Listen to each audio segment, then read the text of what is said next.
Trip election. Bharatiya Janata Party అంతకుముందు ఎంత 4 స్థానాలు లాస్ట్ ఎలక్షన్స్ అప్పుడు, అంతకుముందు ఎలక్షన్స్లో 4 స్థానాలు. 4 స్థానాల భారతీయ జనతా పార్టీ ఏకంగా ప్రతిపక్ష స్థానానికి రావడం ఏంటి, కాంగ్రెస్ కమ్యూనిస్టులు కనుమరుగైపోవడం ఏంటి? అక్కడే మారిపోయింది ఫినామినా.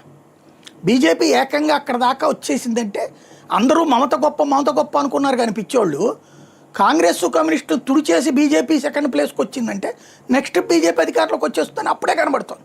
నేను అప్పుడే డిసైడ్ అయ్యింది. ఎందుకు అంటే మనం కొన్ని లైట్ తీసుకుంటాం. మమతా బెనర్జీ అట్లాంటి లైట్ చాలా తీసుకుంది. ముస్లింలకు సంబంధించిన వాళ్ళు చేసే తప్పులు అక్కడ, లైక్ షాప్ పెడతాడు మన పక్కనే, 2 రోజులు పోయాక ఇంకొక బంధువుని తీసుకొస్తాడు, మనల్ని అవతలకి వెళ్ళమంటాడు, 4 అడుగులు అవతలకి వెళ్ళి పెట్టుకోమంటాడు షాప్ రోడ్ల పక్కన పెట్టుకుని. అక్కడ ఎక్కువ బిజినెస్లు ఇవే ఉండేది, చిన్న చితక బిజినెస్లే. బంగ్లాదేశ్ నుంచి వచ్చినటువంటి వాడు మన వ్యాపారస్తుల్ని తరిమేస్తున్నాడు, వాళ్ళ గ్రూపులను అక్కడ పెడుతున్నాడు. ఇది నిలదీస్తే ముస్లింల పక్షాన పోలీసులు ఉంటున్నారు, హిందువులు పట్టించుకునేవాడు కరువు అవుతున్నాడు. హిందువుకి రక్షణ కరువు అవ్వడం అన్నది బెంగాల్లో అతి పెద్దదైనటువంటి ప్రమాదం అయింది. దాన్ని ఈమె ప్రోత్సహించింది. అంటే ఈవిడ పట్టించుకోవాలా, సేమ్ టైం వాళ్ళని తృణమూల కాంగ్రెస్లో చేర్చుకుంది. అదే క్రిందటిసారి పెద్ద మైనస్ అయింది.